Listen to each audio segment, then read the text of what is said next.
The mirth stirs within us when we dare to peer beyond the veil of convention, to question the very pillars of good and evil that have held humanity in their grasp for centuries.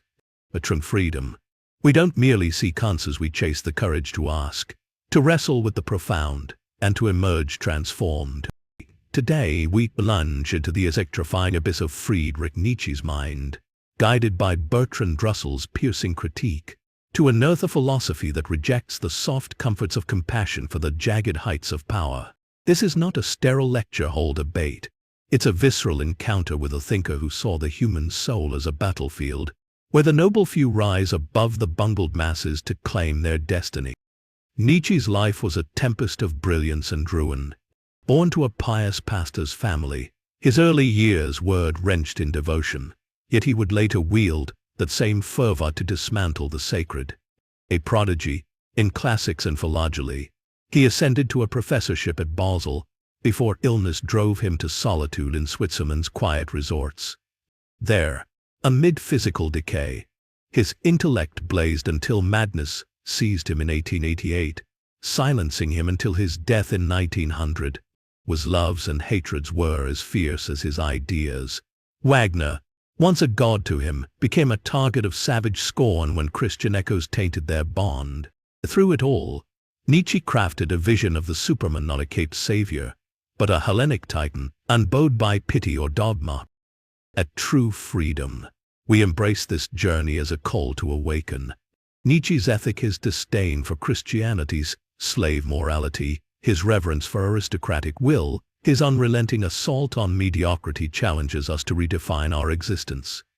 Here, we'll traverse his landscape of thought, his scorn for the weak, his exaltation of the strong, and his prophetic glee at a world remade by struggle. Is his philosophy not as an abstract game, but as a living fire, urging us to cast off fear and forge meaning from chaos?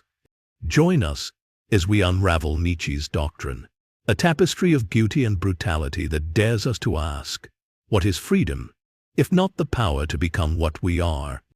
Friedrich Nietzsche, born in 1844 and departing this earthly stage in 1900, emerges not merely as a philosopher, but as a seismic force in the history of human thought. He regarded himself rightly, some might argue as the inheritor of Schopenhauer's mantle, yet he surpassed his predecessor in ways that shimmer with clarity and coherence. Why Schopenhauer, cloaked in an oriental ethic of renunciation, preached a withdrawal from the world's tumult, a stance that clashed with his own metaphysics of will as the omnipotent priver of nature. Nietzsche saw this dissonance and recoiled. To him, the will was no quiet spectre to be tamed. It was the very pulse of existence, a force with ethical primacy as much as metaphysical weight. Where Schopenhauer sought escape, Nietzsche demanded engagement, a plunging into the fray of life with eyes wide open. He was no cloistered academic, spinning arid webs of ontology or epistemology for dusty journals. Though a professor by trade, his soul was literary, his philosophy a poetic outpouring that seized the imagination before it persuaded the intellect. His significance lies not in technical innovation, but in the raw vitality of his ethical vision, with a secondary brilliance as a critic of history and religion. These twin pillars, ethics and critique, propelled his influence far beyond the lecture hall, igniting minds and stirring souls. To understand Nietzsche is to grapple with his moral universe, a realm where traditional virtues are appended, and the strong are crowned not by divine right but by their own unyielding will. His life unfolded as a quiet drama of contrasts. The son of a Protestant pastor, Nietzsche was cradled in piety from infancy, upbringing that steeped him in the rhythms of faith hymns, prayers, and a weight of divine expectation. Yet this very soil nourished the seeds of his rebellion. As a young man, his intellect dazzled. A student of classics and philology, he shone so brightly that in 1816, before even securing his degree, the University of Basel beckoned with a professorship. At just 24, he stepped into this role, a testament to his prodigious gifts. But brilliance came at a cost. His health, fragile from the start, faltered under the strain of teaching and study. Periods of sick leave stretched into a final retreat in 1879, when he abandoned academia for the solitude of Switzerland's health resorts. There, amidst alpine stillness, his mind burned with a feverish intensity that would sustain him until 1888, when insanity descended like a curtain, holding him captive until his death 12 years later. Nietzsche's personal passions mirrored the turbulence of his ideas. He revered Richard Wagner, the composer whose operatic grandeur seemed to echo the philosopher's own aspirations. Their bond was profound until it shattered. Wagner's Parsifal, drenched in Christian themes of redemption and renunciation, struck Nietzsche as a betrayal of their shared ideals. The quarrel birthed a savage critique. Nietzsche lashed out, even hurling the baseless charge that Wagner was a Jew, a bar more reflective of his own tempestuous spirit than of any truth. Yet, beneath this rift, their outlooks remained entwined. Nietzsche's Superman, the towering figure of his imagination, bears a striking resemblance to Wagner's Siegfried from the Ring, a heroic archetype, though Nietzsche infused his creation with a Hellenic clarity, fluent in Greek and unburdened by romantic mist. He was no romantic, or so he claimed. Nietzsche often skewered the movement's excesses, its sentimentality, its retreat into fantasy, declaring his allegiance instead to a Hellenic worldview. Yet this was a Hellenism stripped of its Orphic shadows, a vision of clarity and vigor drawn from the pre-Socratic philosophers he so admired. Heraclitus, with his doctrine of flux and fire, stood as a kindred spirit. Pythagoras, with his mystical numerology, earned his disdain.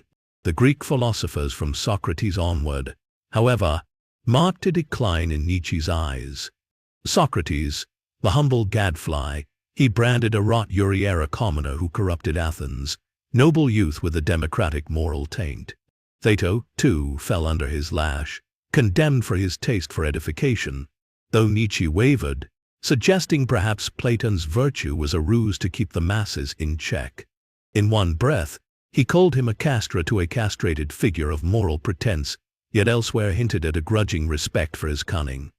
Democritus and Epicurus drew warmer regard, though the latter's appeal seems a curious detour, likely a veiled homage to Lucretius, whose materialist poetry might have stirred Nietzsche's literary soul. Kant, by contrast, he dismissed as a moral fanatic, a dry pedant whose categorical imperatives reeked of bourgeois piety. Aristotle's magnanimous man came closer to Nietzsche's noble man. Yet even here, the philosopher found fault, sensing a softening from the raw vitality of earlier Greeks. His affinity for the pre-Socratic was not mere nostalgia, it was a call to reclaim a lost potency, a world where will and power reigned without apology. Despite his scorn for romanticism, Nietzsche's outlook pulses with its echoes. Was an aristocratic anarchism, a spirit akin to Byron's ruthless, warlike, proud, yet wedded to the arts, philosophy, literature, and above all music. These values, he argued, once danced in harmony during the Renaissance. Picture Pope Julius II, warrior pontiff, conqueror of Bologna, patron of Michelangelo, a man who wielded sword and scepter with equal mastery. Here was the sort of figure Nietzsche longed to see astride the world, a ruler who fused martial might with cultural splendor. Compare him to Machiavelli, and the kinship deepens. A Florentine statesman, a man of affairs shaped by the gritty realities of power, crafted the prince as a manual for dominion. Nietzsche, a professor steeped in books, spun a broader tapestry, yet their threads align. Both exalted power over piety, both scorned Christian meekness. Though Nietzsche's defiance burned with a frankness Machiavelli cloaked in pragmatism. Nietzsche's critique of religion and philosophy blazes with ethical fire. He prized qualities he deemed the birthright of an aristocratic few: strength, pride, a disdain for the weak, while relegating the masses to mere instruments of the noble. Ordinary humans, the bungled and botched, held no inherent value. Their suffering was a trifling cost for the emergence of greatness. History, to Nietzsche, found its purpose in such figures. The French Revolution, chaotic and bloody, Earth Napoleon, and that, he declared, was its sole redemption. He dreamed of civilization's anarchic collapse if it yielded such a prize, a vision he voiced with paradoxical relish to jolt the timid.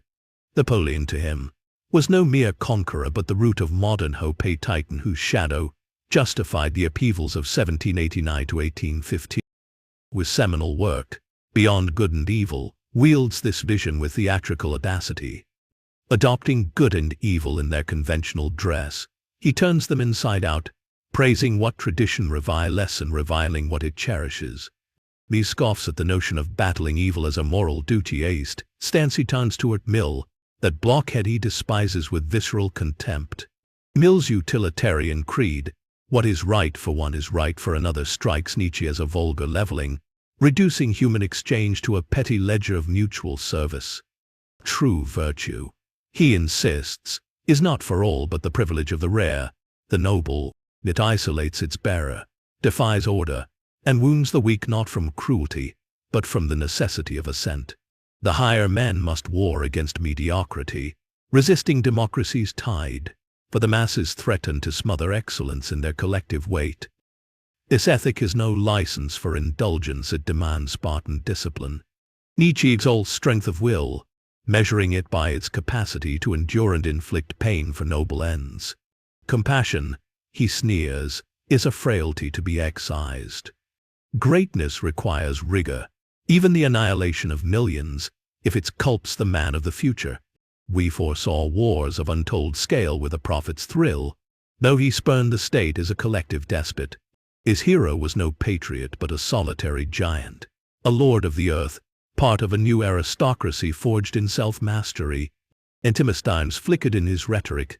He cautioned against Jewish excess in Germany, yet he lauded the Old Testament's majesty, while damning the New as a slave's gospel. Women, too, faced his unrelenting scorn. And thus spake Zarathustra.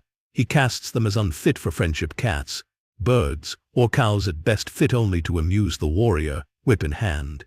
The will to power softens this to a condescending delight in their digness, but only under male rule. Independence, he warns, reveals their pettiness. This venom, and tested by experience beyond his sister, betrays more fear than insight, a wounded pride masked in swagger. Christianity, above all, ignites Nietzsche's rage. It birthed slave morality, a revolt of the weak against the strong, begun by Jews and perfected by holy epileptics like Street. Paul, the New Testament, he spits, is the creed of the ignoble, a lie so beguiling it tamed man's wild splendor. The pride, passion, conquest, all virtues in his eyes are sins to the Christian, who poisons strength with guilt. Pascal's self-torment exemplifies this gruesome passion, a noble mind crushed by faith burden. Nietzsche's noble man stands as antidote, take rule, creative aristocrat, unbound by sympathy, who sees suffering as the forge of culture. What of his doctrines, truth? Nietzsche's influence on art and letters is vast. His prophecies, eerily prescient wars and tyrannies echo his nightmares. But is he a visionary or a megalomaniac? His Superman, fearless in theory, reeks of the invalid's fantasy, a warrior dreamed by a man too frail to fight. His venom toward women and love, it traced red, not mastery. Russell notes the irony. Nietzsche condemns Spinoza's timidity, yet mirrors it in his own reclusive rage. His philosophy, though internally coherent, falters not on facts but feelings. Universal love, which he scorns, stirs the soul as his cold supremacy never can. Imagine Nietzsche and Buddha before the Almighty, debating existence. Buddha pleads for the suffering lepers, orphans, the broken seeking salvation through love. Nietzsche retorts, suffering ennobles the great, the trivial deserve no tears. Buddha counters with Jesus and science's heroes, whose love and truth enrich life. Nietzsche clings to his conquerors, his tiger's beauty, neither triumphs by logic emotions judge. Russell sides with Buddha, recoiling at Nietzsche's relish for pain, yet admits no proof sways the impartial. Nietzsche's followers shaped a grim century, but their reign, he hopes, fades. Nietzsche's philosophy, laid bare through Russell's lens, is a mirror reflecting humanity's deepest yearnings and darkest fears. With true freedom, we've traversed his ethic of power, its rejection of pity, its exaltation of the noble, its war on the mediocre, and emerged with a challenge to question not just what we hold dear, but why. His vision, flawed yet magnetic, reminds us that true freedom lies in facing the abyss, in choosing our path amid life's chaos. He saw strength as the measure of worth, suffering as the crucible of greatness, our contrast to the love Buddha preached or the duty Kant imposed. Yet, as Russell hints, Nietzsche's nightmare has shadowed our world, from wars to tyrannies, proving his prescience if not his virtue. This journey isn't a verdict, it's an invitation. Does power justify pain, or does compassion redeem it? Can we embrace Nietzsche's noble man without losing our humanity, or is his Superman a dream born of fear rather than triumph? At True Freedom, we thrive on such questions, for they sharpen the mind and stir the soul. Share your reflections below. Tell us where you stand in this clash of ideals. Spread this dialogue to those who dare to think, and subscribe for more voyages into the uncharted depths of existence. Nietzsche's voice, fierce and unyielding, echoes still. Will you answer it with defiance, agreement, or something wholly your own? Join us next as Charlotte and Deeth and dive deeper into Nietzsche's legacy. Charlotte, with her poetic insight, and Ethan, with his razor-sharp reasoning, will unpack how his ideas ripple through our modern psyche. Their discussion, rich with passion and perspective, awaits right after this. Don't miss it. This is True Freedom, not a destination, but a relentless pursuit of what lies beyond. All right, ready to dive into some seriously deep stuff today. I'm all ears. We're talking Nietzsche. Nietzsche. A man who never shied away from challenging conventional thought. That's an understatement, and that's exactly what we're going to unpack today. Sounds intense. I'm in. Perfect. So our main source material is this article, Beyond Good and Evil, Nietzsche's Ethic of Power Unveiled. It's from a platform called True Freedom, and let me tell you, it really digs deep into Nietzsche's, well, let's just say unique perspective. Unique is a good word for it. To help us navigate this philosophical maze, we'll also be referencing Bertrand Russell's critique of Nietzsche. Russell, a brilliant mind himself. But he wasn't exactly on board with all of Nietzsche's conclusions. Yeah, having that contrasting viewpoint will keep us grounded. Definitely. It will help us see things from multiple angles, avoid getting swept up in the Nietzschean whirlwind. Exactly. Okay, so let's set the stage. Nietzsche often gets compared to another giant in philosophy, Schopenhauer. Yeah, both were brilliant, but man, did they have different outlooks on life. Can you elaborate on that a bit? Like, where did they diverge? Well, Schopenhauer was all about, renunciation, detaching from worldly desires to find peace. But Nietzsche, he saw that as a cop-out, a form of surrender. He believed that the essence of existence, the driving force behind everything, was this concept of will. So instead of suppressing our will, Nietzsche thought we should, embrace it? Lean into those desires and use them to propel us forward. You got it. He believed that confronting those struggles head-on was the key to, true growth, actualizing your potential. Okay, so he wasn't advocating for some passive existence, huh? No way. Nietzsche was all about action, dynamism, and that's reflected in his writing, too. It's true. His writing is very different from your typical philosophical text. It's like he's trying to grab you by the shoulders and shake you awake. Yeah. He wrote in this, super intense, poetic style, almost like he was trying to electrify your mind, not just lay out some dry, logical argument. And he definitely succeeded at grabbing people's attention.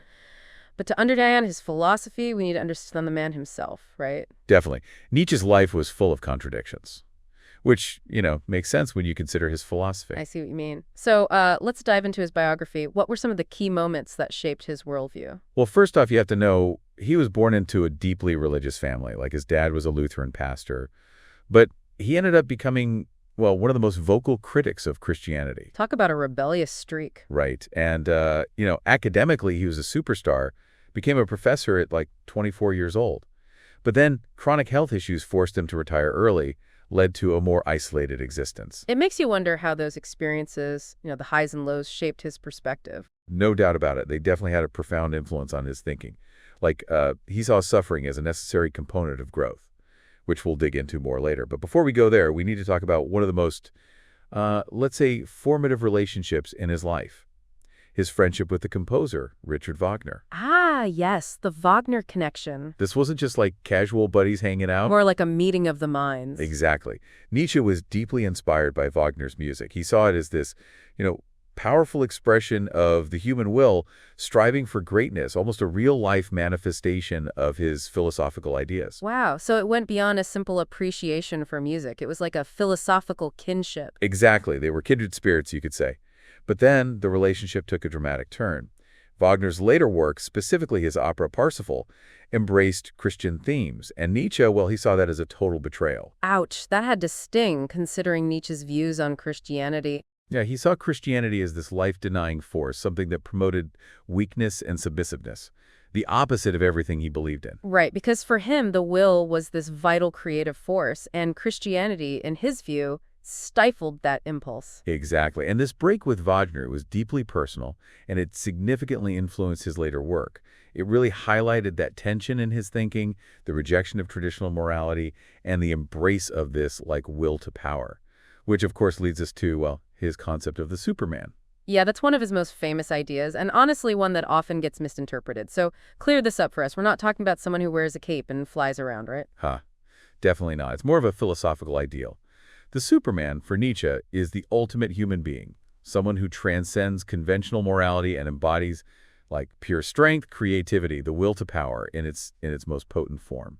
So it's more about pushing beyond limitations, forging your own path, not letting society dictate your values.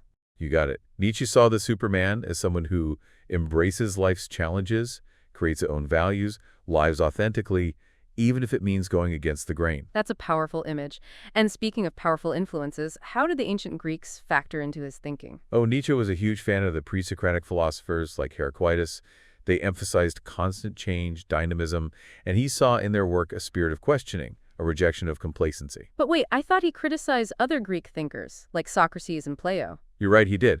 He wasn't a fan of their emphasis on reason and morality. He felt it ultimately weakened the human spirit. For him, passion, instinct, and a healthy dose of questioning, those were the ingredients for growth and self-discovery. So he took what resonated with him from the ancient Greeks, like that drive to challenge assumptions, and used it to forge his own unique path. Exactly. And it wasn't just limited to ancient Greece. He saw echoes of this Superman ideal in figures like, believe it or not, Pope Julius II. Wait, the warrior pope. That's an interesting choice. I know, right? But remember, Nietzsche was drawn to figures who, defied convention, who wielded power in unconventional ways. He saw in Julius II a certain boldness, an ambition that aligned with his own ideas. It's like he's creating this alternative lineage of influential figures, each embodying aspects of the Superman. Exactly. And it's not just individuals. Nietzsche also saw connections between his ideas and, Machiavelli's The Prince. The Prince, the ultimate guide to acquiring and wielding power. Right. And both Nietzsche and Machiavelli rejected traditional morality, especially that Christian emphasis on humility and self-sacrifice. They saw power as a tool for achieving greatness, even if it meant challenging conventional notions of good and evil. Which brings us to one of his most controversial ideas, the idea that there is no objective good and evil. Wait, is he saying that morality is entirely subjective? It's complicated. Nietzsche believed that what we call good and evil are really just constructs that reflect the power dynamics within a society. So whoever holds the power gets to dictate what's right and wrong. It's more nuanced than that, but that's the general idea. He argued that what's considered good often benefits the weak and hinders the strong. He was basically challenging the foundations of conventional morality, suggesting that it often serves to, keep the powerful in check. I can see how that could be a dangerous idea in the wrong hands. Absolutely. But it's important to remember that Nietzsche was trying to expose the underlying power structures that shape our values, our beliefs. He wanted people to question those structures, create their own values, instead of blindly accepting what society dictates. So this idea of challenging conventional morality, that's at the core of his book, Beyond Good and Evil, right? Bingo. And in that work, he takes aim at traditional ethical systems. He even criticizes, get this, John Stuart Mill and utilitarianism. Utilitarianism, but that's like the greatest good for the greatest number of people. What's wrong with that? Well, Nietzsche saw utilitarianism as a form of mediocrity. He felt that focusing solely on the happiness of the majority would basically stifle individual excellence. He worried it would lead to a world where everyone is equal, but no one truly great. So for him, true progress came from individuals striving for something beyond just the collective good, even if it meant disrupting things, rocking the boat a little. You got it. And this brings us back to the role of suffering in Nietzsche's philosophy. He didn't see it as something to be avoided, but rather embraced it as like a crucial part of growth. It's like instead of shying away from challenges, he saw them as opportunities to test your limits and build character. That's it. Nietzsche believed that facing hardship, overcoming obstacles, even enduring pain, were essential for forging truly strong individuals. It's that whole what doesn't kill you makes you stronger idea. It's a tough perspective, but there's a certain logic to it. It forces us to acknowledge that discomfort and adversity are just part of the human experience. Exactly. It's about embracing the full spectrum, including the difficult parts. Okay, I think we're starting to get a grasp of some of his core ideas here. But there's one area we haven't touched on yet, his views on women. And, well, they are complicated, to say the least. Yeah, that's putting it mildly. His writings on women are problematic by today's standards. To put it bluntly, they often reflect the prevailing prejudices of his time. Right, and we have to acknowledge that, even as we discuss his philosophy. Absolutely. It's crucial to read his work with a critical eye, understanding the historical context. We can appreciate his brilliance while also recognizing that, well, some of his views were deeply flawed. That's where Bertrand Russell comes in. Right? Yeah, Russell offers a different perspective. And that's valuable when you're dealing with a thinker as provocative as Nietzsche. So what were some of Russell's main criticisms? Well, he admired Nietzsche's intellect, that willingness to change conventional thought. But Russell ultimately felt that Nietzsche's emphasis on power and domination was too harsh, too unsustainable. He believed that a philosophy centered on, like, universal love, even if it seemed naive, was a more compelling and ethical ideal. So it's this clash of two fundamentally different visions, one embracing power and struggle, the other emphasizing compassion and interconnectedness. Exactly.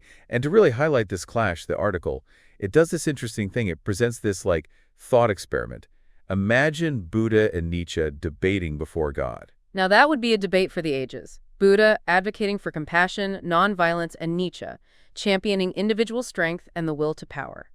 What a philosophical showdown. I know, right? And the article, it smartly leaves the outcome open. Like, it's a reminder that there are many ways to approach these big questions, that each perspective has value. So we've covered a lot: Nietzsche's life, his influences, his key ideas, and some of the criticisms leveled against him. But the big question is, what is Nietzsche's legacy?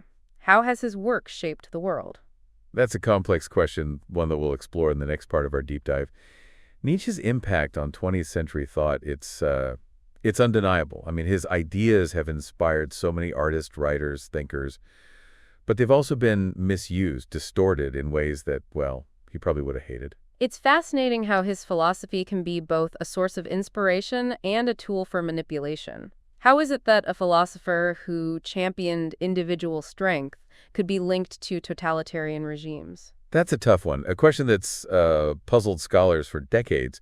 I think part of it might be that Nietzsche's work, with its focus on power and its critique of slave morality, can be easily misinterpreted, especially during times of, like, political upheaval, social unrest. So his ideas were kind of weaponized by those seeking to advance their own agendas?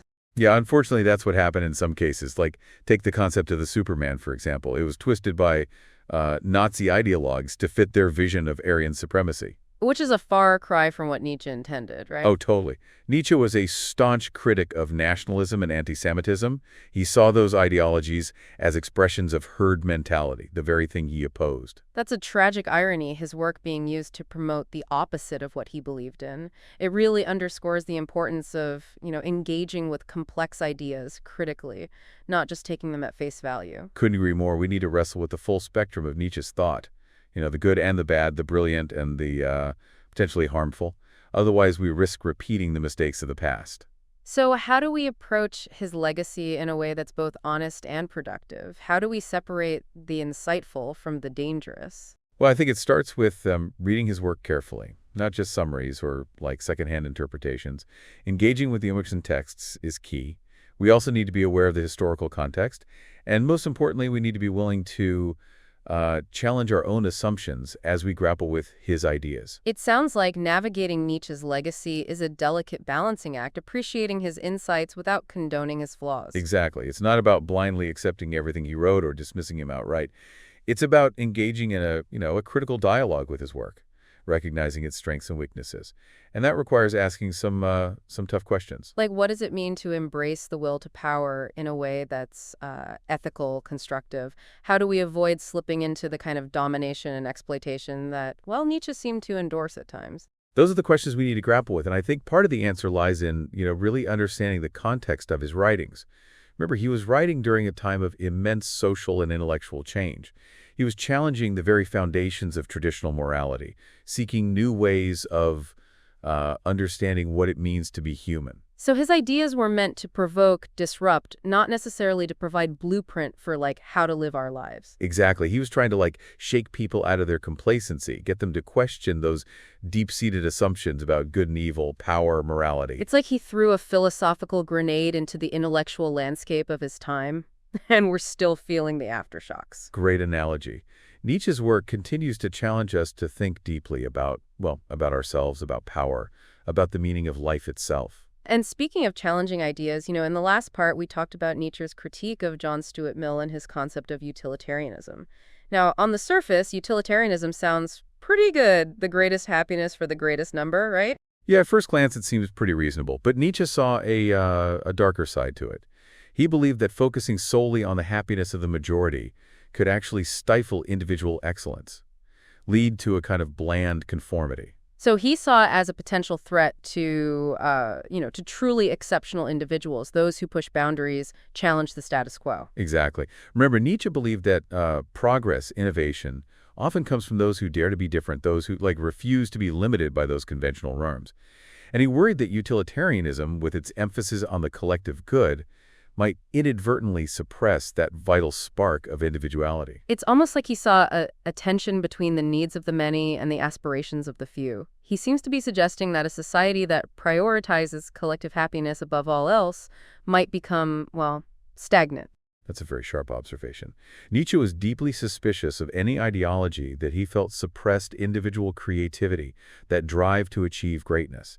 He believed that true flourishing, true growth, came from embracing our uniqueness, from striving for excellence, even if it meant, challenging societal norms. It's a challenging perspective, but it does force us to consider whether there's a trade-off between individual expression and societal harmony, and it raises questions about how we balance the needs of the collective with the aspirations of the individual. Big questions, for sure. No easy answers. But Nietzsche's critique of utilitarianism, it reminds us that progress often comes from those who dare to be different, who push beyond the boundaries of what's considered, acceptable or comfortable. It's interesting to consider how this tension between the individual and the collective plays out in our own lives and in, well, society as a whole. Absolutely. And as we navigate the complexities of the 21st century with all its, technological advancements, social movements, political shifts, Nietzsche's ideas, they continue to resonate. So how do we grapple with his legacy in a meaningful way? How do we extract the valuable insights from his work without falling into the traps of misinterpretation and harmful application? I think it starts with acknowledging the complexity of his thought. We can't just label him as a hero or a villain. He was a brilliant, flawed individual who challenged conventional thinking and left behind a body of work that continues to provoke and inspire. And maybe that's the key takeaway. Engaging with Nietzsche's work requires a nuanced approach. We can appreciate his intellectual brilliance while also acknowledging his shortcomings. Exactly. It's about embracing the challenge of his ideas, the discomfort they might provoke, the insights they can offer. It's about engaging in that critical dialogue with his work, not just blindly accepting it or rejecting it. And in that process of critical engagement, we might discover new ways of thinking about ourselves, about power, about the world around us. Precisely. And even if we disagree with his conclusions, the very act of grappling with his ideas, it can be transformative. It's like that famous quote, often misattributed to Nietzsche, "That which does not kill us makes us stronger." It's a reminder that, facing those intellectual challenges, confronting uncomfortable ideas, can ultimately lead to growth and a deeper understanding. Because we have to be careful with that quote because it's often taken out of context and, used to justify all sorts of harmful behavior. Absolutely. But in a philosophical sense, it speaks to the power of, engaging with difficult ideas. It's about pushing ourselves beyond our comfort zones, questioning our assumptions, and expanding our intellectual horizons. Exactly. And when we approach Nietzsche's work with that spirit of open-minded inquiry, we can glean some valuable insights that might otherwise remain hidden. So where do we go from here? How can our listeners continue this deep dive into Nietzsche's thought? Well, the best way is to, go straight to the source. Read his works firsthand. Don't rely on summaries or interpretations. Dive into those original texts and see what sparks your curiosity. There's nothing quite like engaging with the raw power of, Nietzsche's prose, that unique blend of philosophical insight and poetic intensity. And don't be afraid to, discuss your thoughts and reactions with others. Engage in those lively debates, challenge each other's perspectives, keep the conversation going. That's how we learn, grow, deepen our understanding. Exactly. And who knows, you might even discover something new about yourself along the way. Now, as we wrap up this segment of our deep dive, it's worth revisiting some of those key questions that Nietzsche's work raises. Like, does power inherently corrupt?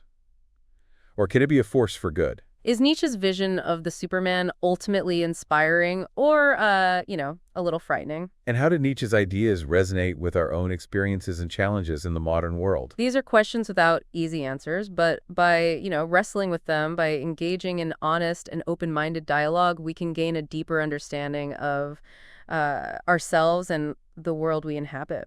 And that, I believe, is the ultimate value of engaging with challenging thinkers like Nietzsche. They push us to think beyond our comfort zones, to confront uncomfortable truths, and to constantly strive for greater understanding. Welcome back, everyone. It's been quite a journey exploring the philosophy of Friedrich Nietzsche. It really has. This has been one of the most stimulating discussions we've had in a while. Yeah, I have to agree. Nietzsche's work, it's just so thought-provoking. It's both inspiring and, well, a little unnerving at times, wouldn't you say? Oh, absolutely. That's what makes him so fascinating. He's got this unique ability to challenge our thinking, push us out of our comfort zones.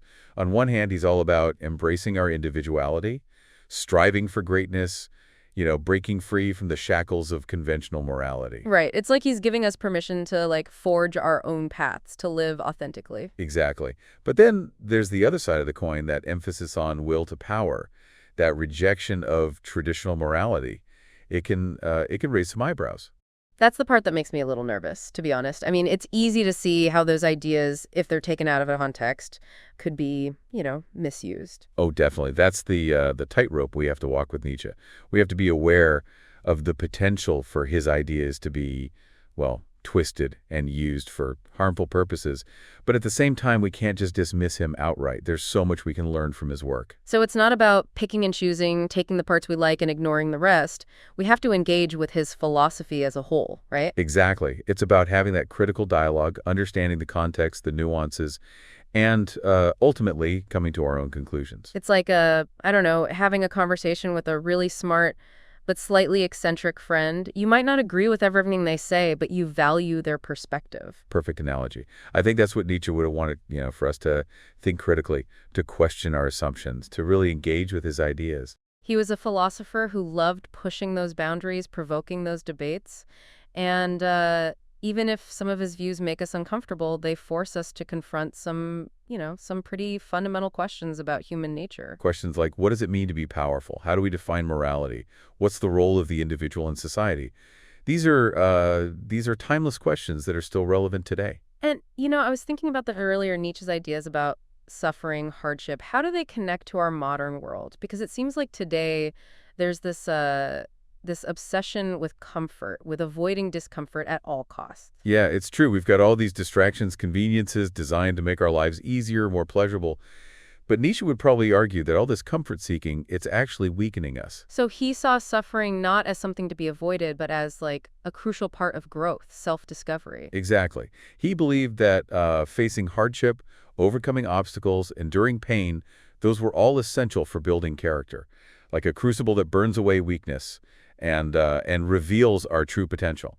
It's a tough perspective to embrace, especially in a world that's constantly telling us to seek happiness and avoid pain. Yeah, it definitely goes against the grain. But Nietzsche reminds us that, real growth often comes from embracing those uncomfortable experiences, from pushing ourselves beyond our limits. It's like that saying, smooth seas don't make skillful sailors. There you go. It's those storms, those challenges that really forge our resilience, give us the strength to navigate those complexities of life. This deep dive has really made me think about how I personally approach challenges. Do I shy away from them, or do I see them as opportunities to, to learn and grow. That's one of the most powerful things about engaging with Nietzsche's work, I think. It forces us to examine our own values, our beliefs, our behaviors, to really confront those uncomfortable truths about ourselves and the world around us. It's almost like Nietzsche's holding up this philosophical mirror, reflecting back our strengths, our weaknesses, our potential for both greatness and destruction. Wow, that's a really powerful image, and it speaks to the enduring relevance of his work. He may have been writing in the 19th century, but his ideas, they still resonate with our modern anxieties, our aspirations, our struggles. And so, as we wrap up our deep dive into the world of Friedrich Nietzsche, I want to leave our listeners with a final thought. He wrote, "He who has a why to live can be almost anyhow." Oh, that's a great one. It speaks to the power of purpose.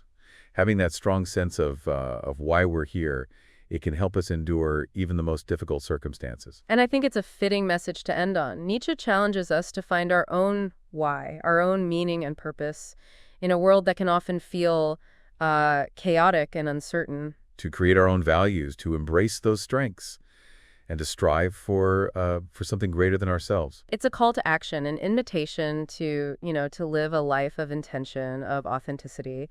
And it might not always be easy, but it's a path that can lead to a more fulfilling and meaningful existence. And remember, the journey doesn't end here. This deep dive is just a starting point.